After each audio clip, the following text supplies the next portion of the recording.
नमस्कार, मी अतिशय गायकवाड एजी मीडियामध्ये तुमचं स्वागत आहे। आज आपल्यासोबत शहापूर जिल्हा परिषद मतदारसंघातील अलिबागमधील शहापूर जिल्हा परिषद मतदारसंघातील शेतकरी कामगार पक्ष आणि महाविकास आघाडीचे उमेदवार अभिषेक पाटील आहेत।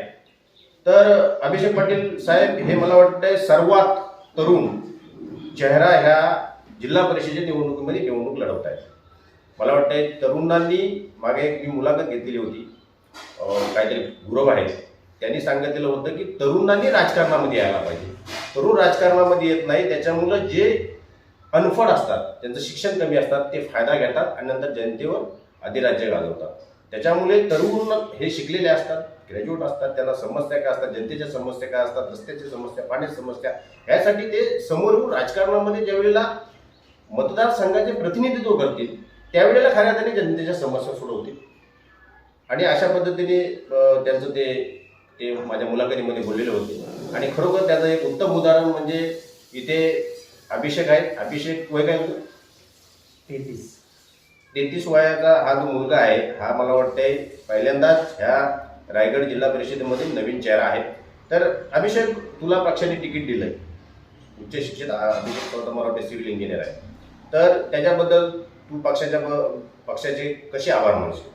सर्वप्रथम मी माझ्या पक्षाच्या माननीय सन्माननीय आमचे नेते जयंतभाई पाटील यांचा आभार आहे आणि त्यांच्या आमच्या लाडक्या नेत्या चित्रलेखा नुपाल पाटील यांच्या प्रयत्नांमुळे मला ते तिकीट मिळालं, त्यामुळे त्यांचा खूप आभारी आहे। आणि विशेष बाब म्हणजे जे सर्व कार्यकर्ते आहेत, जे सिनियर लोक आहेत आमचे पक्षात, माझ्यापेक्षा खूप मोठे, ज्यांच्या 3 पिढ्या पक्षात आहेत, त्यांच्या माध्यमातून हे मला तिकीट मिळालं, त्यासाठी मी त्या सर्व पक्षाच्या आमच्या कार्यकर्ते नेते मंडळी सर्वांचा ऋणी असतो।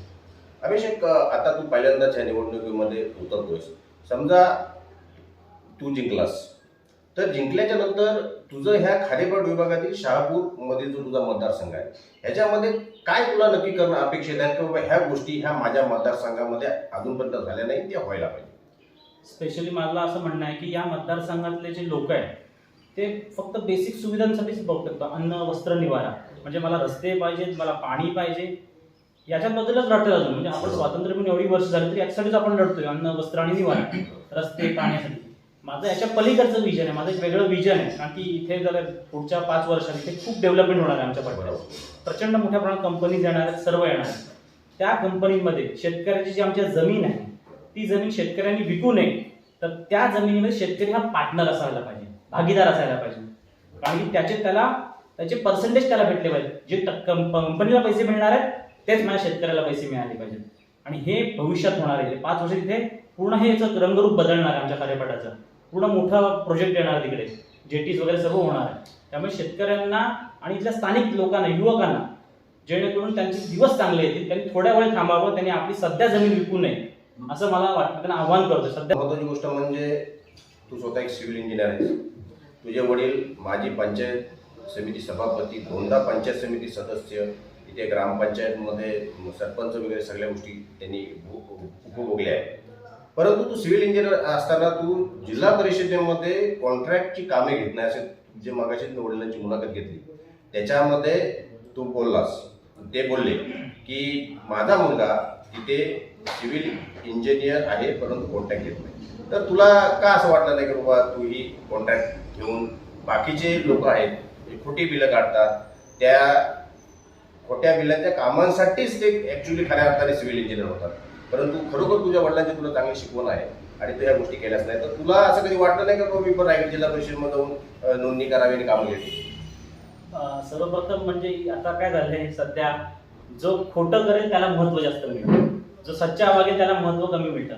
मी रायगड जिल्हा परिषद जातो, मी 2024ला माझं लायसन्स संपलेलं होतं, माझं लायसन होतं, पण त्याच्यानंतर माझं लायसन्स संपलेलं, मी तसं एक्सटेन्शन केलं नाही का, कारण की आपल्यामध्ये आपला कोण कामच देत नाही, म्हणजे क्वालिटीवर तुम्हाला काम कोण देणार नाही।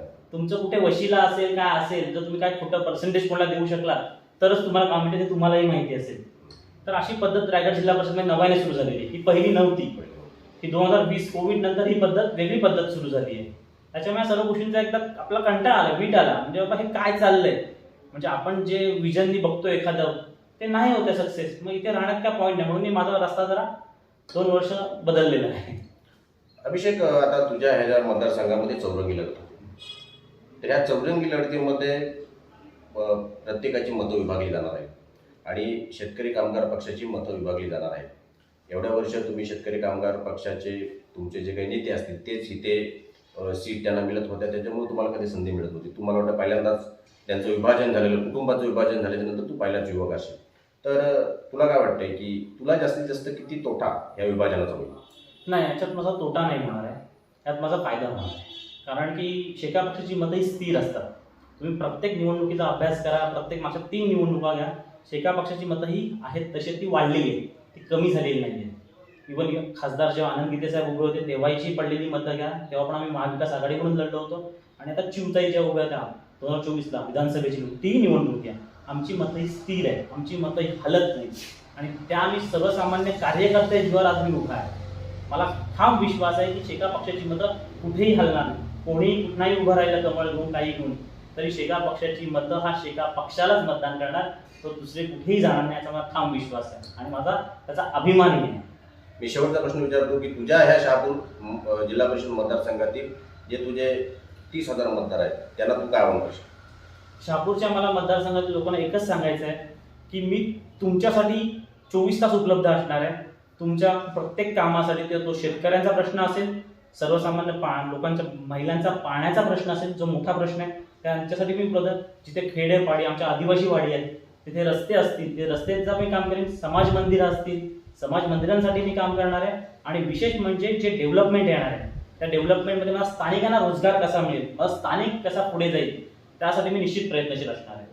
तर आपल्यासोबत शहापूर जिल्हा परिषद गटातील तरुण उमेदवार अभिषेक पाटील होते आणि त्यांनी खरोखरच मी भरपूर लोकांच्या मुलाखती घेतो, पहिल्यांदा ते उच्च शिक्षित उमेदवार जी मला वाटते स्थानिक स्वराज्य संस्थांमध्ये मुलाखत घेतो आणि त्याचं व्हिजन तुम्ही ऐकलं तर मला वाटतं अजूनपर्यंत असं कुठल्याही राजकारण्याचं व्हिजन जे वयाने मोठे आहे त्यांचं नसतं.